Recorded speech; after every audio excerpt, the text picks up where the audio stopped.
Hi guys and hello everyone and welcome to my YouTube channel. So for today's video guys is another share, and ang i-share ko ngayon is yung karanasan ko ng pag-renew ako ng business permit,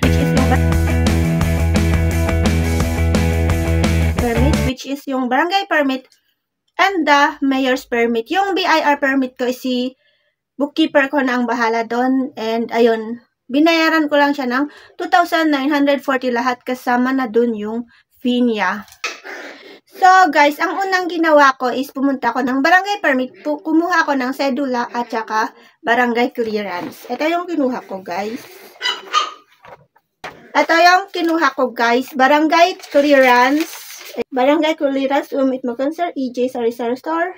And ang binayaran ko lahat dito guys is 350 kasama na ang sedula. So next is, so bago ka pupunta ng mayor's permit is barangay permit ka muna bago sa mayor's. And then guys, nung nagpunta ako ng mayor's permit, bali pinapunta muna ako doon sa may treasurer area. Kasi sa area na i-assess ka muna kung ano yung gagawin mo. Tsaka na ako pupunta ng BPLO. So guys, bago kayo pumunta ng mayor's permit, be sure na dala-dala nyo yung barangay clearance kasi ito yung nauna. And next is dalhin nyo rin yung mga books of account nyo.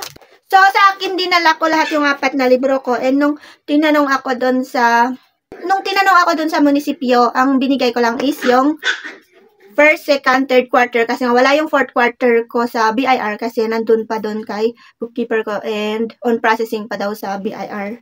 So, ang dinala ko guys is yung first quarter, second quarter, and third quarter na tax na binayaran ko. Katulad ng mga to. Ayan, quarterly, percentage tax, at saka yung quarterly income tax. So, dalawa yon. Ayan.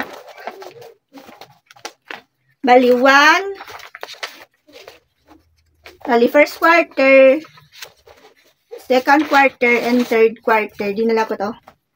And then, ito yung binigay ko sa munisipyo. And ang binigay ko sa munisipyo is itong ledger book. Ledger book, which is, dito nakalista yung mga yearly na gross sales ko. Ito lang yung pinakita ko and okay naman. After niya i-check ko tong books ko, and then yung first, second, third quarter ko sa BIR is pinapunta na ako ng BPLO. And after ko magpunta ng BPLO, pinagpirma naman ako doon. And then, nang pumunta ako doon sa may Office of Municipal Treasurer, kasi doon yung first na pupuntahan mo sa munisipyo. Office of Municipal Treasurer. And binigyan niya ako nitong sworn declaration of gross sales receipts. And then next na pumunta ako is, doon naman na sa BPLO. Hawak-hawak ko to. Ito yung binigay ko. After that guys, doon sa BPLO, pinapunta naman. Pero yung BPLO kasi namin, isahan na siya. Kumbaga nandun na yung mga Bureau of Fire at saka yung sanitary permit. So, magkakatabi lang sila dun sa munisipyo. O, diba, ang ganda guys, kasi one stop na siya. Hindi na kailangan na pumunta ka sa office ng bureau, sa building ng municipal health office, kasi isahan na dun. Bali, nandun na sila lahat. And, dun naman sa Bureau of Fire, nagpirma na naman ako doon. Tapos, ang binayaran ko doon is 500 pesos. This is my fire safety inspection certificate, Bureau of Fire Protection. And ito naman sa Municipal Health Office, ito ang binigay. So, bali wala akong binayaran kay Municipal Health Office, si Bureau of Fire lang. And then, after kay Bureau of Fire, pinapunta ako ulit dun sa Bureau of Fire, pinapunta ako ulit dun sa Office of Municipal Treasurer para magbayad. So, ang total na binayaran ko lahat guys is 5,297.87. Ang declare na gross sales ko ng 1 year is 96,826. Kasi yun mismo ay nakita nila dun sa books of account ko and dun sa first and second, third. Yun ang nakita nilang binayaran ko. So, yun ang dineclare nilang babayaran ko, which is 5,297. Kasi guys, dito sa binayaran ko is may penalty ako guys, 689. Late na kasi ako nagbayad January 28. Ang deadline ng pag-renew sa munisipyo is January 20. But then, January 28 na ako nakapag-renew. So, ayun, na-penalty ako ng 689.88 pesos.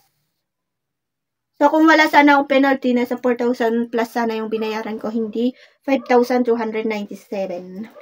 And all, ito lahat yung nakuha ko. So, ito yung ididikit ko sa aking sari-sari store na dapat nakikita ng mga tao. Para kapag nag-tax map sila, is hindi ako mata-tax map kasi nakikita siya. Dapat naka-display siya. 1. And this.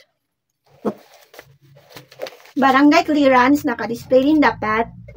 And this sanitary permit, naka-display din dapat.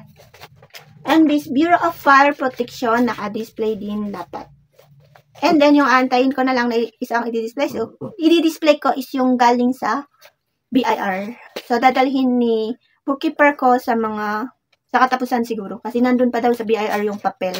On processing pa lang. So, ayan lang guys. Anong karanasan nyo din sa pag-renew nyo ng business permit nyo sa municipal hall at saka sa barangay? Ang kaibahan lang kasi guys, kapag late guys, walang pila diretso ka lang. Pero kapag dun ka sa, pero dun ka sa mga malapit ng deadline, like January 20 yung deadline is, pumunta kang 18, 19, ganon is, talagang pila doon. And, yan lang. Mag-aantay-antay ka kasi may pila-pila.